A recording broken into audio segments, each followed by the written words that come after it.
morning. Good morning. So I just have a couple of questions about the Sacrament of Holy Orders. All right.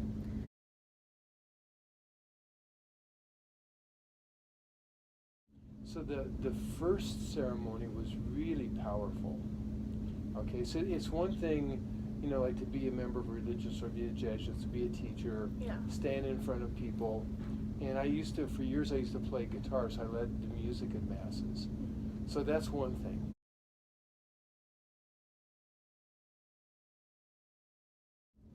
But the other thing, though, what I really felt it more was we did a Mass of Thanksgiving in my parents' parish afterward the next day. Yeah.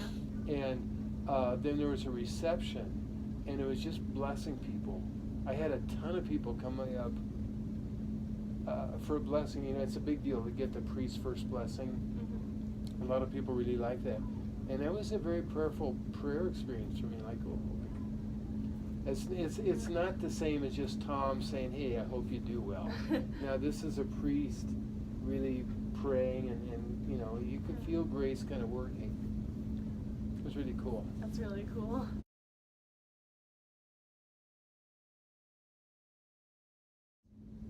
Well, actually, I'll tell you, there's a lot of different ways.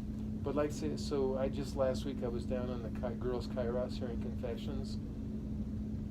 So my human experience and my understanding from my own, I've got 5 sisters, and my mother and just different people. So I'm sitting there one-on-one with the girls.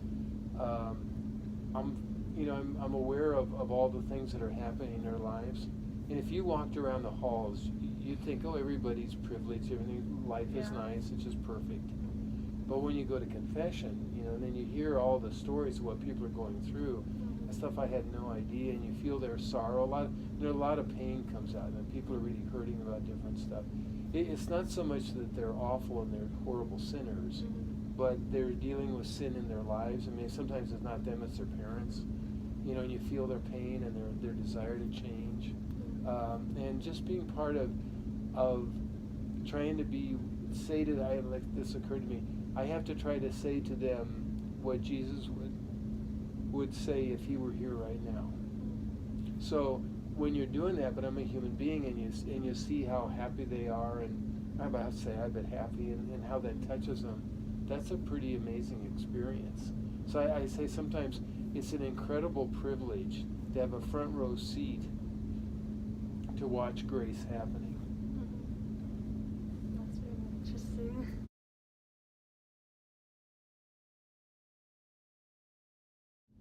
Well, it's a challenge when you start saying all these things about how good God is and how we need to respond to his life.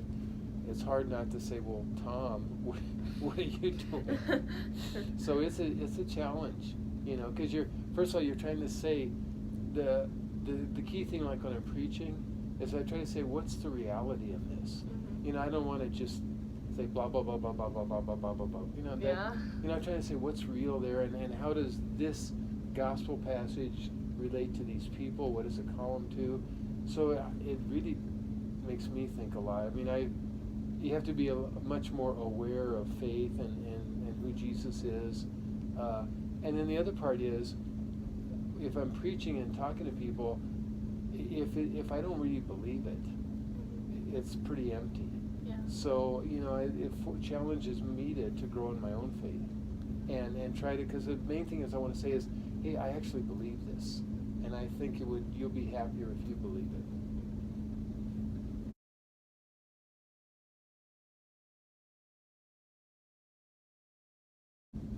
Well, so I received it. So I taught here at Regis. No, in 1970. Actually, I was ordained a priest in 1976. So on March 27th. So next week sometime, it'll be my 42nd anniversary of ordination. Wow, that's pretty amazing.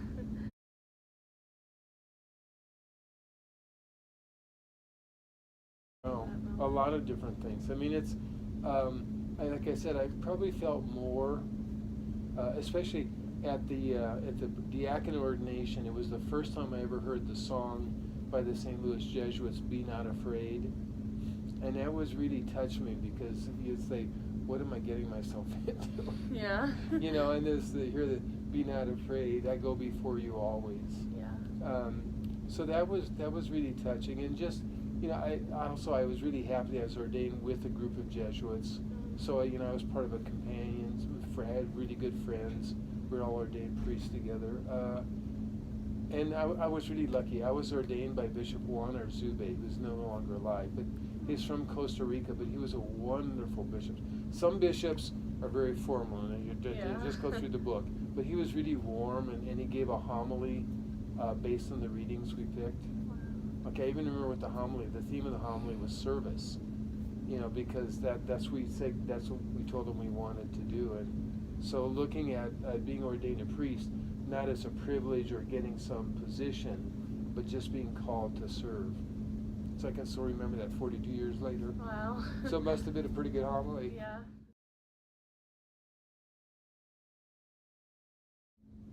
Oh, it's grown a lot. I think it's something you have to grow into.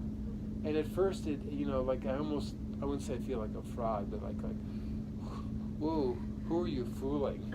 You know, like, really? Yeah. You think, but then after a while, I think what happens is you begin to just feel more comfortable in it, and you embrace it. Yeah. So a lot of it is just embracing and feeling comfortable, and like I say, it's an incredible privilege. I mean, it's nothing I deserve or I earned, or it's just an incredible privilege.